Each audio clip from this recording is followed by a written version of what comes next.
get a chance to come up here for a minute and a half to say a few things, ask Suzanne Kosmas some questions. She did have two town halls in the last couple of days. One was closed, one was open. The one that was open was incredibly difficult to find. Somebody emailed me 2 days ago and told me that it was, I believe, today at 2:30 at BCC.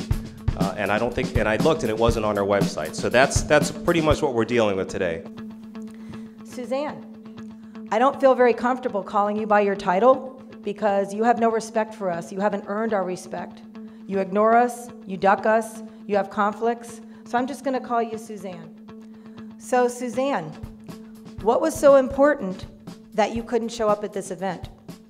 What was so important that you couldn't be here to answer your constituents who pay your salary? You work for us, we don't work for you.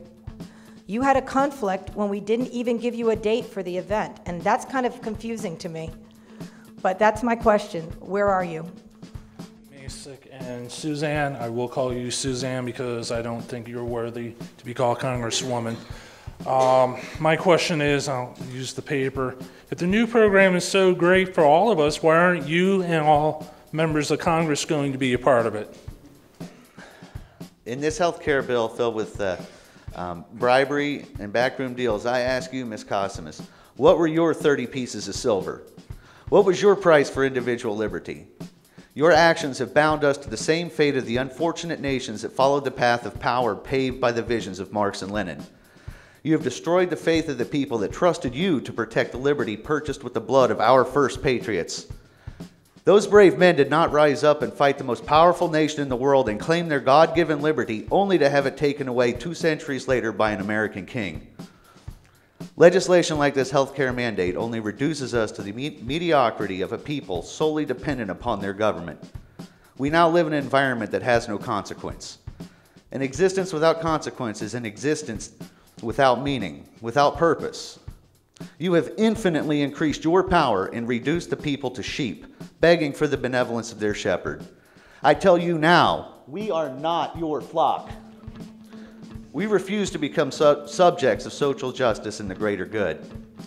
We are a proud nation of Americans that are demanding for the restoration of our American dream. And this November, you will feel the weight of a people with one mission. We will rise up and return to that shining city on a hill. We will not rest, we will not cower to the slander of your party, and we will not forget the damage that you and this administration have done. Thank you.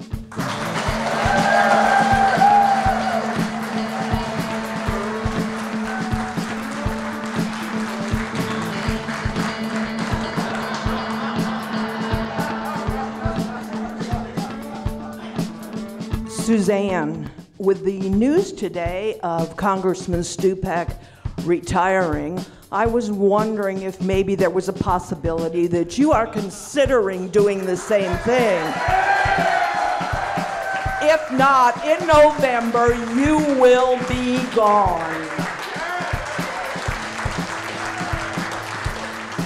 Yeah, I just want to ask, like, Susan, I know this health care bill isn't really about health care. I don't know if it's like the Cloward and Piven strategy or whatever, but with just Social Security, Medicaid, Medicare, our country is on the road to bankruptcy. So we're like adding another entitlement program. And I don't understand, like, financially why she would even contemplate voting for this health care bill when we can't afford it. We don't have any money. And I guess that's my question to her. You know, it just seems like financial insanity.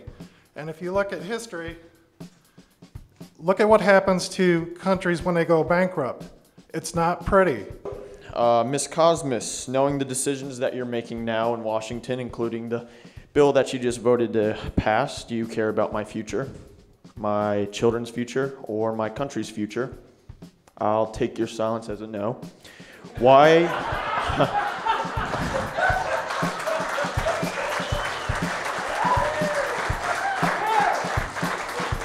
Number two, why are the taxpayers doing your job by setting up town halls?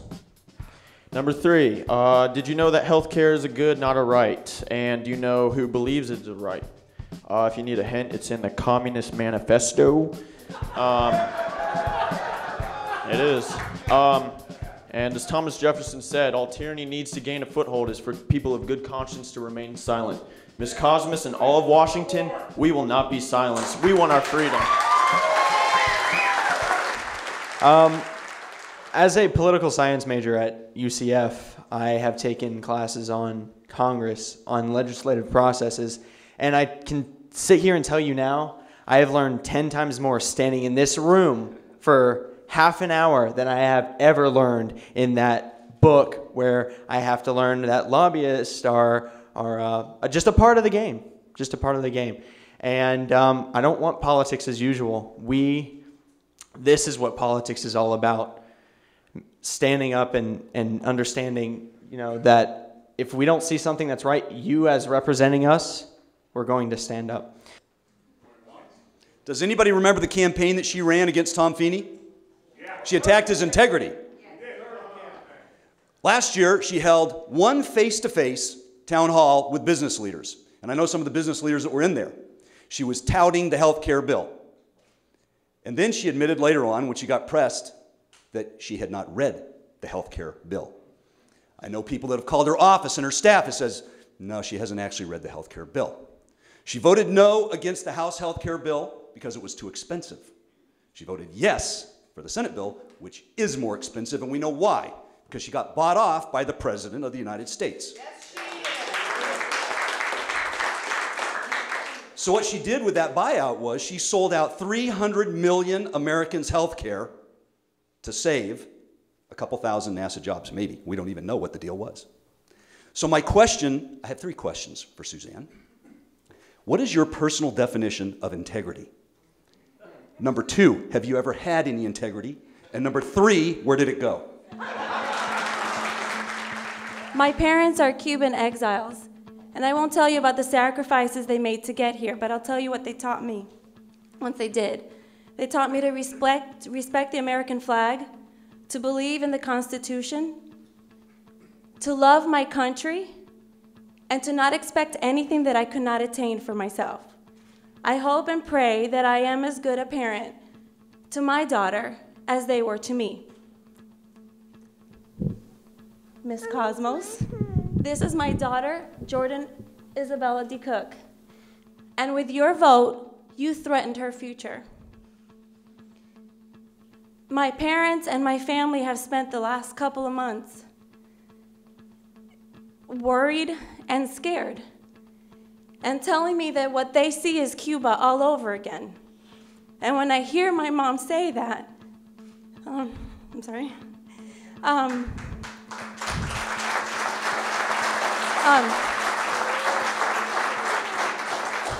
When I hear my mom say that, who has done so much for myself and all of my family, I get angry. So while I don't usually speak, like I said, I let my husband do it, I will stand with you all and fight because I don't ever want my child or my family to feel threatened or to ever hear them utter the words, "This is Cuba," all over again. Thank you. This lady, her office, has ignored us completely. And I know she got more than one call because I did 3 a day, every day, 4 months. And I cannot wait to take her numbers out of my phone. And it was rather disturbing to me that 47% of the U.S. households will not be paying income tax, federal income tax, for 2009. And that trending is going up. So, Suzanne, I don't even know what party you're from anymore. I think I see color in this issue, and it's red. It's the red of communism.